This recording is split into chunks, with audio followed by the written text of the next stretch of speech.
Hi everyone, I'm Ellie from Ellie's Exotics, and me and Tommy are going to talk all about how to care for your giant African land snails. Giant African land snails make amazing pets for first-time pet owners, and they are a brilliant invertebrate that is fairly easy to care for.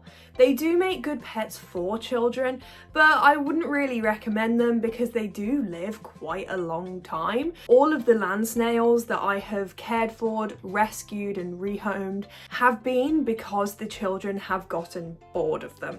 So as long as you're ready to look after little Tommy here for the remainder of his life or his friend's life, then let's get right into their care. So let's start off with housing. What are you going to keep your giant African land snail in? There's two main types of enclosures that you can go for. You can either go for a glass fish tank like enclosure or like a glass exoterra behind me, or you can just keep them in a plastic tub. Plastic tubs work brilliantly because they keep in humidity really well. When it comes to the size of the enclosure, for babies you're obviously going to want to go for something smaller, so something like a 30 centimeter by 30 centimeter cube is a brilliant one to go for, but as they grow you're going to want to upgrade. My snails of this size are currently in a 2.5 foot fish tank. As they get bigger I'll probably move them into something more like a 3.5 foot fish tank so that they've got lots of space to move around. It needs to be tall enough so that they can climb, but also tall enough so that you can add enough substrate into it. They need around 5 to 6 inches of substrate, or enough substrate for them to fully bury themselves if they need to. For your substrate choice, you're going to want to go for either a topsoil, eco-earth, moss sort of mix. A lot of different things work for giant African land snails, but I just personally like to use topsoil as it's easy, it's cheap, so that when I clean it out I'm not having to make up big batches of the eco-earth, and it retains humidity perfectly. Now let's talk a little bit about heating. Giant African land snails need a temperature of roughly about 24 degrees. They can go a little bit lower than that, but you don't want it to go anywhere below 21. If your house isn't warm enough for that, then you can provide either a heat mat on the side or some sort of bulb on the top of the enclosure. I only use heat during the winter time. I turn off all of my heat sources during the summer because we don't want them to overheat.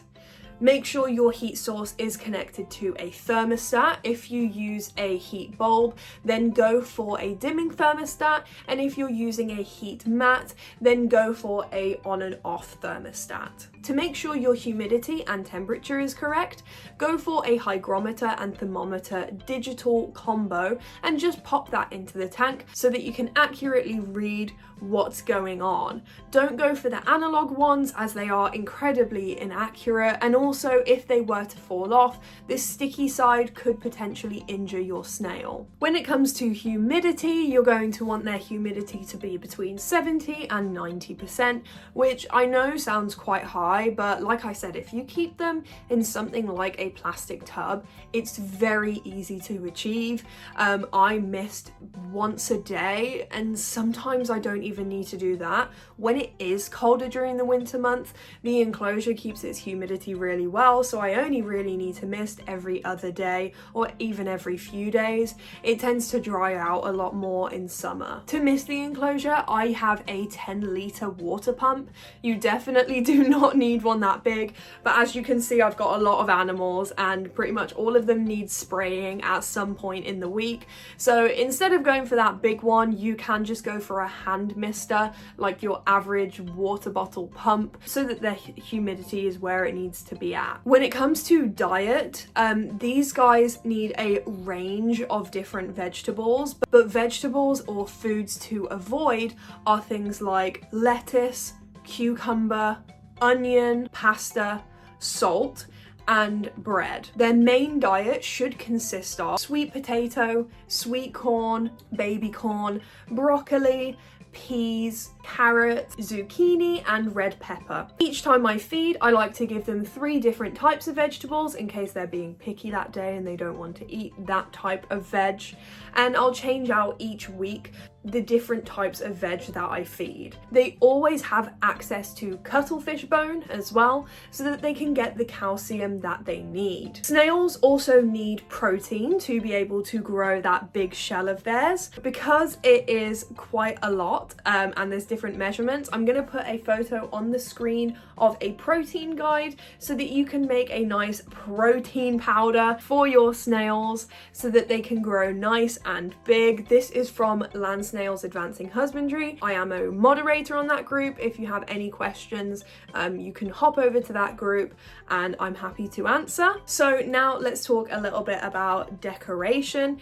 I personally don't put a lot of decoration in my snail tank. I feel like it can do more harm than good sometimes. So you're going to want to avoid anything that is too heavy that could potentially fall over and hurt their shell.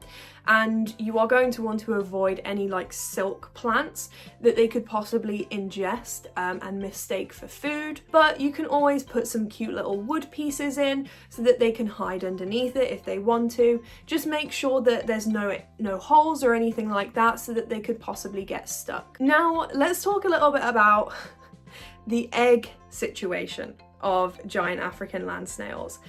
Now it has happened to me, and at some point you might get baby snails. If you cannot cull eggs and baby snails, don't get the snails. It is a part of owning giant African land snails to crush or freeze your eggs. I've gone on holiday a couple of times and I've come back and there have been baby snails all over the enclosure, and at that point you do have to cull them. The genetics of the snails usually are not very good and they're not going to survive, so there's no point putting them through a difficult life of pain. Culling is the best option. Now, getting one snail to stop eggs is not going to fix that. These guys will reproduce just on their own.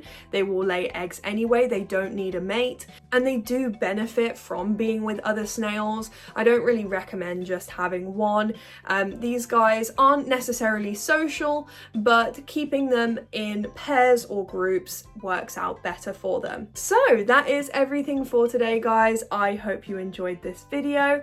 Please make sure you like and you subscribe and comment down below what your snails are called or what you're going to name them, and I will see you all later. Bye bye.